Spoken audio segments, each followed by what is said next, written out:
wherever there is chaos.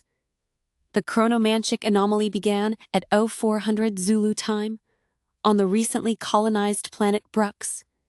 For the Bruxibian, it manifested as their three suns rising and setting simultaneously, creating a perpetual twilight that didn't follow their standard orbital mechanics. For the theocratic leaders of the Bruxi, it was a divine sign. Pilgrims from across the planet's three continents began gathering at the central spire of the capital city, disrupting communications and supply lines. For the dominion of Xatarian's longtime observers on Brux, it was an escalating security incident. Time itself appeared to be unraveling at a microscopic rate, potentially leading to a temporal collapse that would render the planet uninhabitable. "That's the worst headline we've had this cycle," said Commander Vex of the Xatarian Security Corps, staring at the main tactical display. The image showed the Brux capital in disarray, crowds massing at the central spire, emergency services struggling with the chaos, and odd temporal flickers visible at the edges of the frame. "The timing is unfortunate," replied Counselor Tetrax, who was monitoring communications from the main observation deck. The Bruxi Triennial Festival begins in 7 standard days. This temporal distortion is creating expectations. Theological excitement is the least of our crew problems, Vex growled, tentacles clenching in frustration. "The temporal distortion is accelerating. According to our readings, the localized time variance has increased from microseconds to full minutes in some sectors today." "I understand the situation, Commander," Tetrax replied smoothly, "but we must consider all factors. The Bruxi are a peaceful, if excitable species. Their devotion to their temporal gods is all-embracing.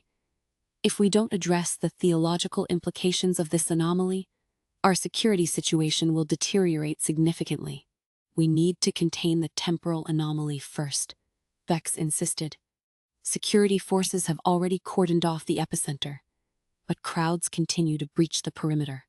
As Hamish as Frider Grau, as Vors, the Reedsads show their Unasuit, Evual Luving Zanan, and most in core, the southern edge of the temporal distortion zone." "What now?" Vex demanded, approaching the display. "The crowds have begun chanting," Tetrax reported. "They believe the anomaly represents the imminent return of their Messiah. The central spire is considered a potential gateway." Vex issued an order. "Deploy additional containment units. Inform local authorities we need their assistance in maintaining order." "Already done, Commander," Tetrax replied. "The Bruxi authorities are overwhelmed." The Xatarian commanding officer sighed, running a tentacle across the display as if to wipe away the problems it showed. "Send a Gima Kralin Yurkor, is Gnaistinasur. Hurry Aperology team to the epicenter. We need to contain this distortion before it expands beyond our ability to manage." As the orders were executed, another alert appeared on the console. This one was baffling. "Commander, our scanners are detecting multiple temporal shifts originating from the same location," Tetrax reported. "And they don't correspond to any known technology." Vex turned sharply. "Explain." "They appear to be deliberate, Commander. Almost like experiments." The Xatarian's tentacles twitched in surprise. "Experiments? With temporal mechanics?" "That's what our readouts suggest, Commander. But the anomalies are chaotic. Small fluctuations in time that seem to accelerate and then disappear." Vex approached the chronology, then Team's station, watching as the technicians analyzed the readings. "These signatures, they're almost biological in their rhythm." "A novel way of thinking about chronology, Commander," Tetrax noted. "The Bruxi have advanced temporal theories in their theology, but nothing that could produce this effect. Unless— No," Vex muttered under his breath. "It couldn't be." "The data doesn't lie, Commander," Tetrax insisted. "Multiple temporal anomalies, each smaller than the last, all originating from the same coordinates. Vex straightened, choosing words with deliberate care. Send security to those coordinates. Find out who's causing this. As the security team deployed, the situation continued to escalate. The crowds at the spire grew larger, their chants more fervent. The temporal distortion expanded, causing communication systems to fail and emergency services to struggle. Detailed reports came in of buildings appearing and disappearing, of people experiencing multiple minutes at once, and of local time zones inexplicably shifting. At the heart of the chaos, according to chronology readings, was a small dwelling in the southern sector. Security forces reported it was occupied by a human researcher, one Dr. Catherine Winters, from the Terrestrial Institute of Temporal Studies. "Bring her in," Vex ordered. Now, the soldier carried out his orders. As Dr. Winters was escorted to the command center, she seemed almost annoyed by the interruption. All right, I'm coming," she said, lugging several equipment cases. "But you have the worst timing. I was on the verge of something." Vex watched through the security feed as the human researcher made her way through the capital, seemingly oblivious to the temporal chaos around her. The situation grew more bizarre when she occasionally paused to make notes or examine strange temporal artifacts that appeared and disappeared around her. "She can't be causing this," Vex stated, watching the screen in disbelief. "She's just a human." Tetrax remained silent, scrutinizing the information before them. The security team arrived with Dr. Winters, who was now being held in the containing station. She looked fresh, windswept, and utterly unapologetic. "Dr. Winters, is it?" Vex began, approaching the containment room's viewport as if sizing up a dangerous specimen. "That's me," she replied, pushing her glasses up her nose. "Though I feel like I should be asking who you are. You rudely interrupted my research." "Your research, Cheap B, is causing a temporal anomaly across the capital," Vex explained calmly. "Now we have crowds of devoted pilgrims, emergency services in disarray, and structural integrity compromised by window twice in the same place. Please explain yourself." Dr. Winters laughed. "Oh, that. Look, I figured it out, but I need a bigger lab to properly calibrate this." "Calibrate what?" Vex asked, consciousness ranking tentacles defensively. "My invention," she stated proudly. "I call it the Temporal Tinkerer.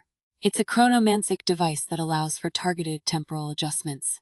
"Targeted temporal adjustments," Vex repeated, tentacles drooping at the implication. "And precisely how many targeted temporal adjustments have you made on Brux?" "Oh, dozens," Dr. Winters admitted cheerfully. "But they've been tiny, like 5-second jumps or minor modifications. I've turned off a light switch by rebooting the moment before I flicked it."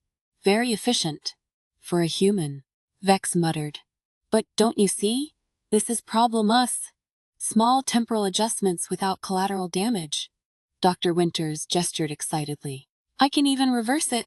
"Do so, now," Vex demanded, voice beside tension. "This temporal distortion is spreading to neighboring sectors." "I can't," Dr. Winters exclaimed. "I told you, I need a bigger lab to properly calibrate this. I was working on it when your officers so rudely interrupted me." Vex stared in disbelief. The human had created a chronomantic anomaly, affecting tens of thousands of beings, and now she claimed she needed more equipment to fix it. "We have chronology experts who can assist our," Vex declared, actually offering. "They'll help you reverse whatever you've done." "They'd only mess it up," Dr. Winters insisted.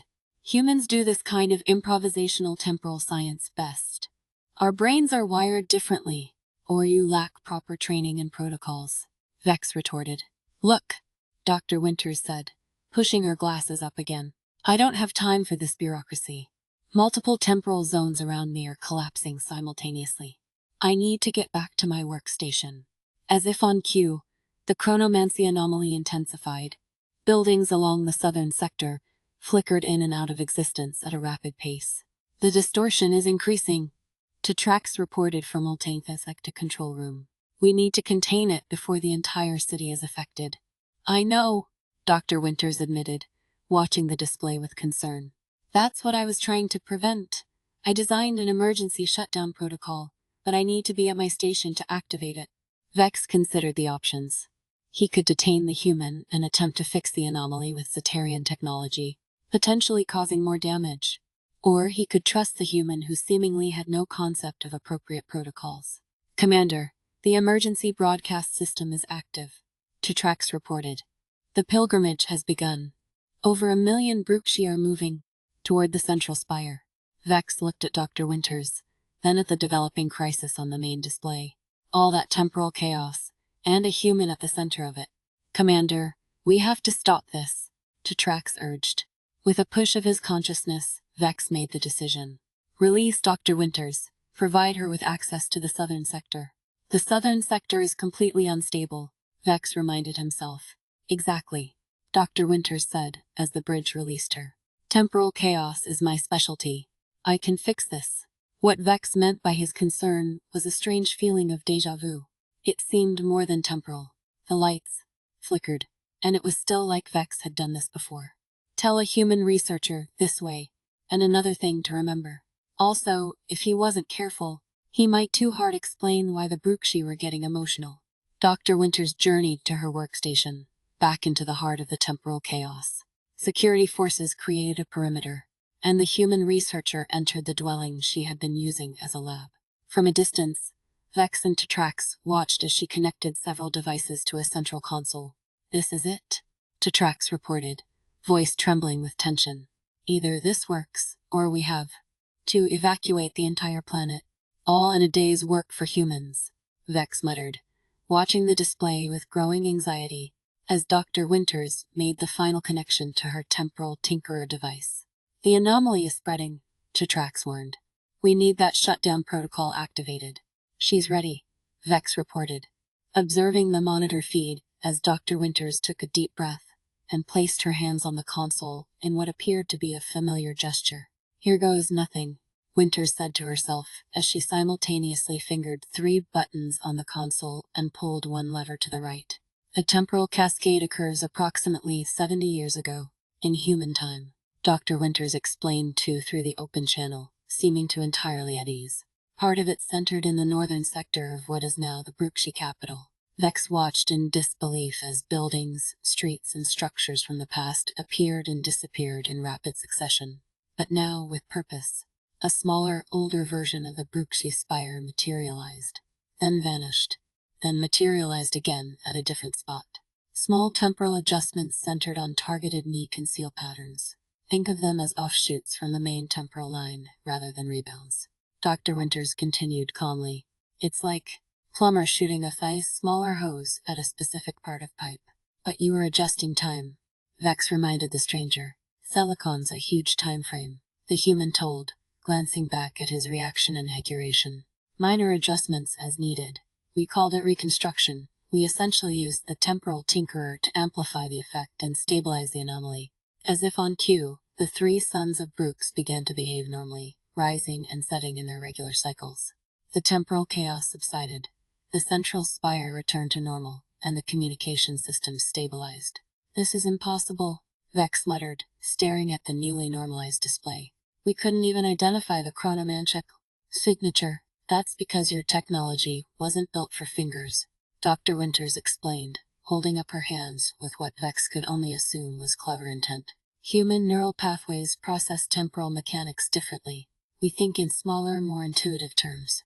Unprecedented, Tetrax whispered, as both of them watched Aressa's attempt at temporal stabilization with return reality. No, Vex corrected quietly. Inevitable. Vex watched as Dr. Winters began packing up her equipment, seemingly unbothered by the temporal chaos she had just resolved. You are lucky, Vex declared, familiar with the outcome. Next time, perhaps you'll consult with our chronology experts before conducting experiments that might destabilize an entire planet. But Commander, Dr. Winters replied with a smile, I wasn't conducting experiments. I was conducting repairs. The temporal lines here had been compromised. Vex asked, tentacles twitching with confusion and something else entirely. Think of it as a delicate window, the human continued. Wrong, if breaks completely. I was just patching the cracks. Vex admitted that whenever he found chaos on this universe, it was more than likely to have a human fingerprint somewhere. He always crossing careful. As Dr. Winters made her exit plan to leave the Bruxy capital, Commander Vex and the Counselor Trax looked at the stabilized colonized readings on their display. Counselor, send a team to monitor the timeline in the southern sector, Vex ordered. I want to understand exactly what Dr. Winters did to stabilize the anomaly. Already done, Commander, Trax replied. And I've contacted the Chronomancy Council. They're sending a full investigation team. Of course they are, Vex muttered, tentacles twitching. Let me know what they find. I will, Commander, Trax replied. This raises questions about temporal mechanics that we've never considered before. We consider ourselves experts in chronomanipulation, Vex reminded thoughtfully, but we should have considered humans. With the immediate crisis resolved, the Dominion of Xatarians began to process it, and happened. Temporal anomalies of this magnitude were unprecedented, yet Dr. Winters had resolved them with what appeared to be all of the time spent entirely at home fixing ductwork. There's always a human involved, Vex told the room, nodding no to himself. Wherever there's chaos, you'll find a human. The command center went as the rest of the chronomancy team went to work, documenting, analyzing, and attempting to understand the temporal phenomena that had just occurred. But as Commander Vex watched via interview the readings running across his desk, he couldn't shake the feeling that he was witnessing something, a universe of temporal possibilities. Humans seemed to be innovators in the field of repair. When things went wrong, they didn't necessarily look at the big picture with all its complexities. Instead, they seemed perfectly at peace with an admirable lack of proper protocols. Humans, it appeared, simply found ways to get the job done, even if it meant improvising solutions that no one else could have anticipated. And as Vex looked at the chronomancy readings that were now stable, he had to admit that some kinds of chaos required a human touch.